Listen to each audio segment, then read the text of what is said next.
আসসালামু আলাইকুম। এখানে প্রশ্নটি দ্য ডিসগ্রান্টলড ম্যান গ্রাম্বলড ড্যাশ হিজ ফেট। এখানে যে ড্যাশ চিহ্নটা আছে এখানে একটা প্রিপোজিশন বসবে। প্রিপোজিশনটা তিন রকম হতে পারে। গ্রাম বলের পরে অ্যাট বসতে পারে, অ্যাবাউট বসতে পারে, ওভার বসতে পারে। তো আমরা উত্তর যে চারটা অপশন আছে এখানে দেখলাম অ্যাট আছে, তাহলে আমরা এখানে অ্যাট হবে উত্তর।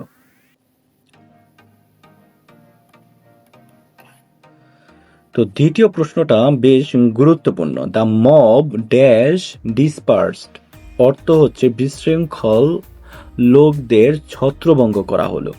তো এখানে উত্তর হবে আর। এখন প্রশ্ন হচ্ছে কিভাবে আর হলো। দ্য মব এটা একটা প্লুরাল সাবজেক্ট। কেন প্লুরাল সাবজেক্ট? সবচেয়ে বড় কথা এই যে দ্য মব এটা একটা কালেকটিভ নাউন। এটা একটা কি কালেকটিভ নাউন। তো কালেকটিভ নাউনের ক্ষেত্রে যদি ইউনিটি প্রকাশ পায়, যদি কালেকটিভ নাউনটা যদি ইউনিটি প্রকাশ পায় তাহলে সেটা সিঙ্গুলার হিসাবে গণ্য হবে। কালেকটিভ নাউনটা যদি ডিভাইডেড বা বিশৃঙ্খল অবস্থা প্রকাশ পায় তাহলে সেটা প্লুরাল হবে। যেমন the jury has given it's verdict, মানে বিচারক বোর্ড তারা একটা রায় দিল। তাহলে বিচারক বোর্ড সবাই মিলিত হয়েই তো একটা মতামতের ভিত্তিতে সে রায়টা দিচ্ছে। তাহলে এখানে একটা ইউনিটি প্রকাশ পাইছে, যে কারণে দ্য জুরি কালেকটিভ নাউন এটা সিঙ্গুলার ফর্ম হিসাবে গণ্য হয়েছে। এখানে হ্যাজ বইছে, দেখছেন, সিঙ্গুলার হওয়ার কারণে। কিন্তু ডিভাইডেড অবস্থা যেটা দ্য মব এটা বিশৃঙ্খল লোকদের কে বোঝানো হয়, যাদের চিন্তা ভাবনা ডিসিশন ভিন্ন হয়, ডিভাইডেড হয়, যার কারণে দ্য মব এই কালেকটিভ নাউনটি একটা প্লুরাল ভার্ব গ্রহণ করবে, যার কারণে দ্য মবের পরে আর বসবে, এইজ হবে না। এখন প্রশ্ন হচ্ছে হ্যাজ তো একটা সিঙ্গুলার ভার্ব, তাহলে হ্যাজ হইল না, ঠিক আছে আমি বুঝলাম, কিন্তু প্লুরাল তো হ্যাভ, হ্যাভ কেন বসলো না? কারণ হ্যাভ বসে নাই। হ্যাভ কেন বসবে? কারণ এটা একটা প্যাসিভ ফর্মে আছে। এই যে সেন্টেন্সটা একটা প্যাসিভ ফর্মে আছে, দ্য মব আর ডিসপার্সড, মানে উচ্ছৃঙ্খল লোকদের ছত্রভঙ্গ করে দেয়া হলো। এই যে দেয়া হলো এটা একটা প্যাসিভ মিন করতেছে। হ্যাভ বসলে এখানে হ্যাভ বিন হওয়ার কথা ছিল। যদি শুধু হ্যাভ বসতে পারে না, হ্যাভ বিন বসতে পারে। যেহেতু হ্যাভ বিন নাই তাহলে শুধু হ্যাভ আমরা নিতে পারবো না। যদি আমি হ্যাভ বসে তাহলে অর্থটা কি দাঁড়ায়? The mob have disperse. এর অর্থ দাঁড়ায় বিশৃঙ্খল লোকরা ছত্রভঙ্গ করলো। মানে দ্য মব নিজে নিজে কিভাবে ছত্রভঙ্গ হয়, যার কারণে হ্যাভ নেওয়াটা ভুল হবে। আশা করি বুঝেছেন। 18 নং প্রশ্ন, এটা একটা ফ্রেজ অ্যান্ড ইডিয়ম থেকে আসছে। The Nip in the bird, মানে অঙ্কুরে বিনষ্ট যাকে বলে। এটার অর্থ খ হবে destroy at the very beginning, মানে খুব শুরুতেই নষ্ট হয়ে যাওয়া। এখানে ব্যাড অফ রোজেস অর্থ হচ্ছে আরামদায়ক অবস্থা। রেয়ার অফ, আচ্ছা এটা এটা এখানে এটার অর্থ এটার সাথে মিলতেছে না। আর এটা এগুলো এখান থেকে বেশি গুরুত্বপূর্ণ।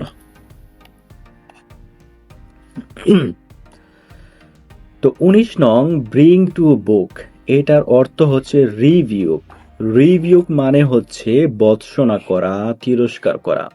আর ব্রিং টু বুক এটার মানেও হচ্ছে তিরস্কার করা, শাস্তি দেওয়া, বর্ণনা করা। তাহলে মিলতেছে হচ্ছে ক এর সাথে।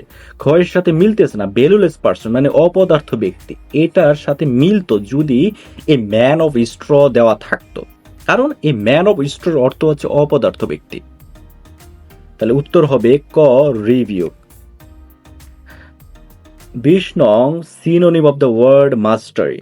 এখানে মাস্টারির কোনো সিনোনিম এখানে নাই, এটাও না, এটাও না, এটাও না। কারণ মাস্টারি বোঝাচ্ছে দক্ষতা, আধিপত্য, দক্ষতা, আধিপত্য, কমান্ড, এটা কোনোটাই কিন্তু এখানে নাই।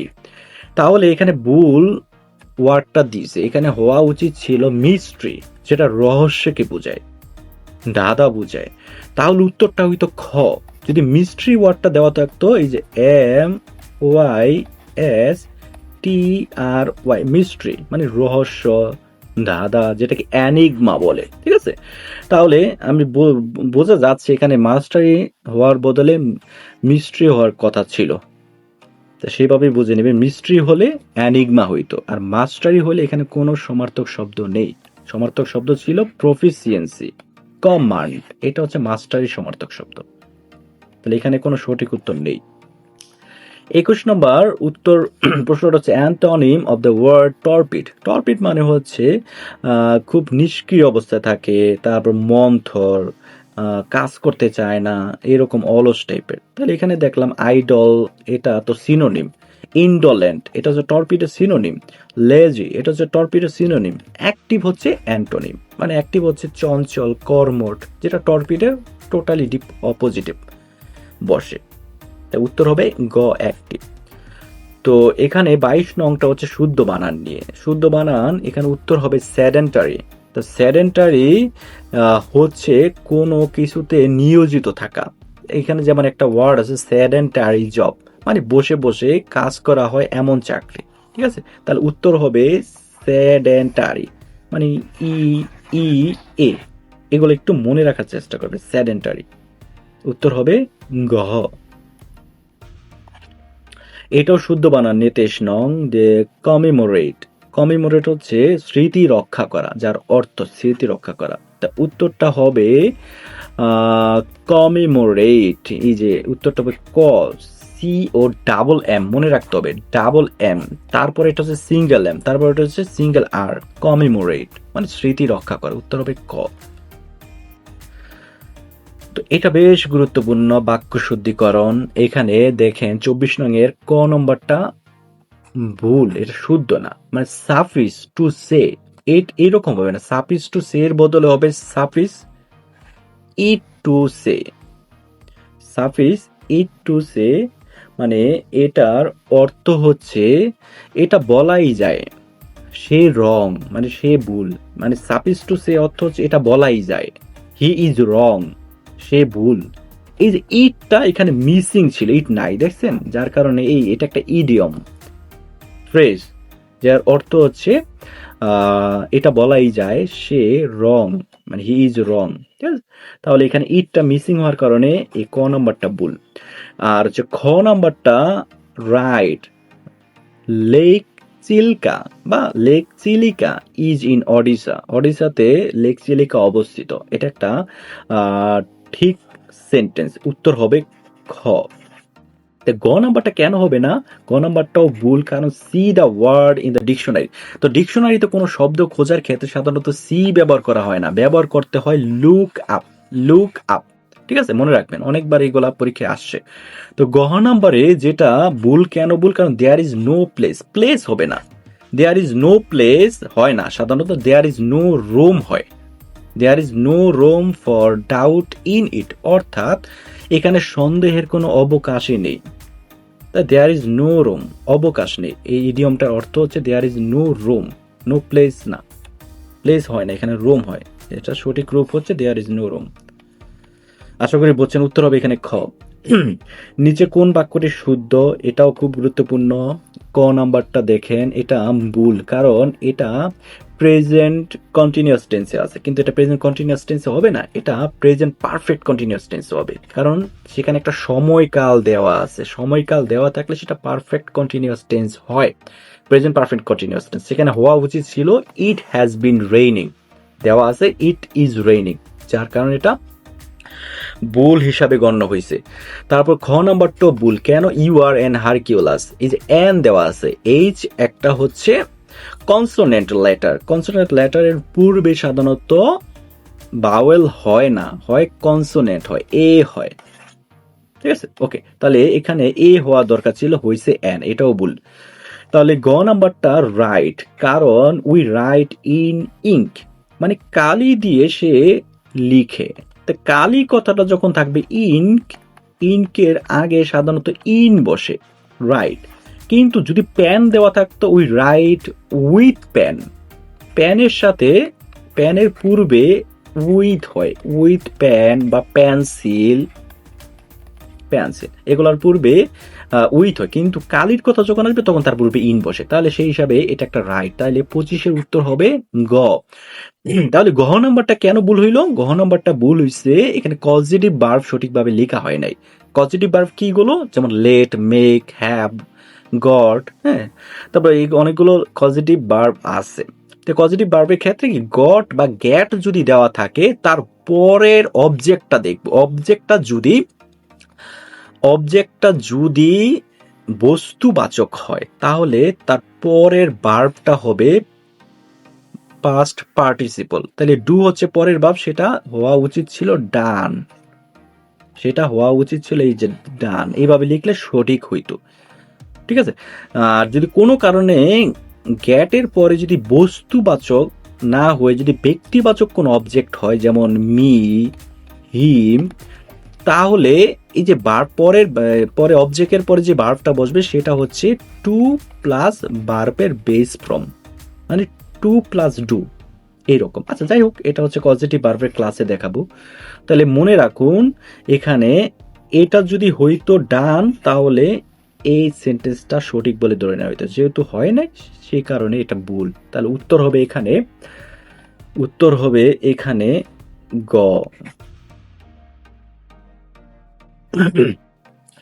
26 নম্বর বেশ গুরুত্বপূর্ণ।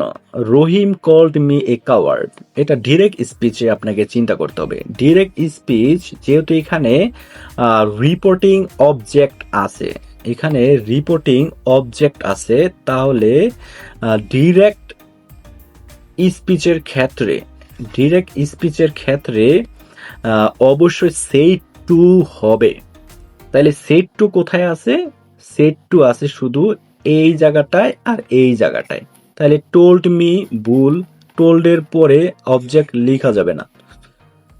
ঠিক আছে। তাহলে সেট টু মি হবে, যেহেতু অবজেক্ট আছে। ওকে, যেমন মি হচ্ছে অবজেক্ট। তাহলে এই দুটার মধ্যে কোনটা ঠিক হবে? You are a coward. রহিমস, এখানে সে আছে, তাহলে এটা ভুল। তাহলে শুধু একটাই সেট টু আছে, তাহলে উত্তর হবে ক। ঠিক আছে। আচ্ছা, সহজ হয়ে গেল আমাদের। আর ন্যারেশন নিয়ে বিস্তারিত ভিডিও আসবে, তখন বিস্তারিত আপনি জানতে পারবেন। এই যে প্রবলেম সলভিং ক্লাসগুলোতে সাধারণত ডিটেলসে বোঝানোর সময় থাকে না, ওই জন্য অনেক প্রশ্ন আপনাদের মনে জাগবে। যখন স্পেসিফিক চ্যাপ্টার অনুযায়ী ক্লাসগুলো আসবে তখন আপনারা সেই ন্যারেশনের ক্লাসগুলো দেখে নেবেন, ডিটেলসে আশা করি বুঝতে পারবেন। তা পরের প্রশ্নটাও ন্যারেশন নিয়ে, এটাও দেখি কি হয়। He asked me when the next letter would come. তো এটা যখন ডিরেক্ট স্পেসে আসবে, এখনো দেখেন এখানে রিপোর্টিং অবজেক্ট আছে, এই যে মি, দেখেন রিপোর্টিং অবজেক্ট যেহেতু আছে তাহলে এখানে সেট টু হবে। তাহলে এই যে আস্কড মি আছে, এটা ভুল। তাহলে সেট টু কোথায় কোথায় আছে? সেট টু বাকি তিনটে আছে। ঠিক আছে, বাকি তিনটে আছে। তারপরে এখন আমি দেখব তারপরে হোয়েন, এই যে পরের অংশটুকু আমি মিলানোর চেষ্টা করব। When the next letter would কাম।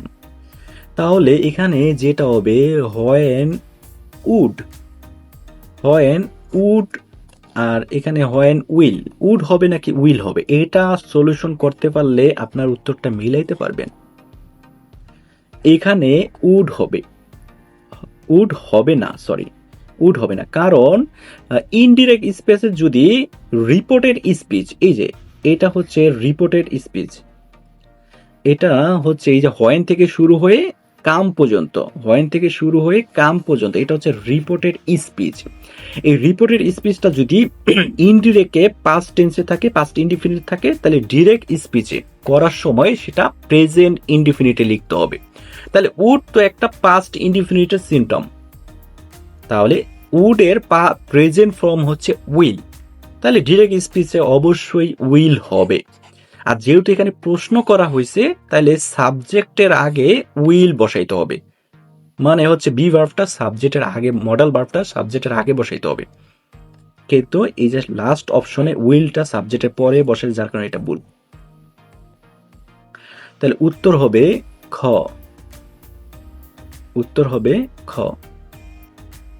আশা করি বুঝছেন। তো 28 নঙে বলছে ডু ইউ নো দ্যাম, তুমি কি তাদের চিনো? এটাকে প্যাসিভ ফর্মে করতে বলছে।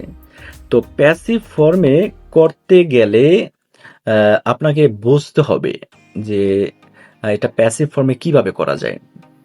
তা আমি যদি আপনাকে একটু ডিটেলসে বুঝাই, আমি এটাকে কোশ্চেন আকারে দেওয়া আছে, তাই তো আমি এটাকে কোশ্চেন আকারে করব না, আমি এটাকে নর্মাল সেন্টেন্সে লিখি। ধরেন সেন্টেন্সটা হচ্ছে you know damn, you know damn. এটাকে যদি এখন প্যাসিভ করি তাহলে কি হবে? আগে আমি সিম্পল সেন্টেন্সটাকে প্যাসিভ করি, তারপর আমি এটাকে ইন্ট্রোগেটিভে চেঞ্জ করব, যেহেতু এটা ইন্ট্রোগেটিভে আছে। তাহলে সাবজেক্টকে অবজেক্ট করতে হবে, দে হবে। যেহেতু নো আছে, তার বি ভার্ব এখানে আনতে হবে, দে এর পর আর বসে, আর নোন হবে, আর নোনের পরে প্রিপোজিশন টু হয়, বাই হয় না কিন্তু, হ্যাঁ, আর ইউ হবে। এটা হচ্ছে ইউ নো দ্যামের passive form, they are known to you. এখন এই they are known to you এটাকে যদি আপনি ইন্ট্রোগেটিভ করে দেন তাইলে কিন্তু উত্তর হয়ে যাবে। ইন্ট্রোগেটিভ করতে গেলে কি হবে? জাস্ট এই যে বি ভার্বটাকে সাবজেক্টের আগে নিয়ে আসবেন, এই যে আর, আর তারপর দে, তারপর নোন টু ইউ, মানে হুবহু লিখে দিবেন। তাহলে এখন আপনি উত্তরের মধ্যে খোঁজেন আর দে নোন টু ইউ, এটা কোথায় আছে? এই যে গহ নাম্বারে আছে, দেখছেন? আর দে নোন টু ইউ। এইভাবে আপনি যদি ভেঙে ভেঙে একটু শিখেন তাহলে আমার মনে হয় জিনিসটা আপনি খুব সহজে ধরতে পারবেন। যেহেতু আজকে খুব বেশি সময় পাচ্ছি না আমরা, ভয়েসের যখন ক্লাস আসবে তখন ডিটেলসে আরো গভীরভাবে আপনারা শিখতে পারবেন আশা করি। তাহলে আমরা নেক্সট প্রশ্নে যাই। তো নেক্সট প্রশ্নটা হচ্ছে বেয়ার শব্দটি পাস্ট পার্টিসিপল কোনটি? উত্তর হবে সি। বেয়ারের বেস ফর্ম হচ্ছে বেয়ার, যেটা বহন করা বা জন্ম দেওয়া। তার পাস্ট ফর্ম হচ্ছে বোর, আর পাস্ট পার্টিসিপল বোর্ন হচ্ছে বোর্ন। ঠিক আছে, উত্তর হবে গ, বোর্ন। জেন্ডার কত প্রকার? জেন্ডার আসলে 4 প্রকার: masculine gender, feminine gender, common gender, neuter gender.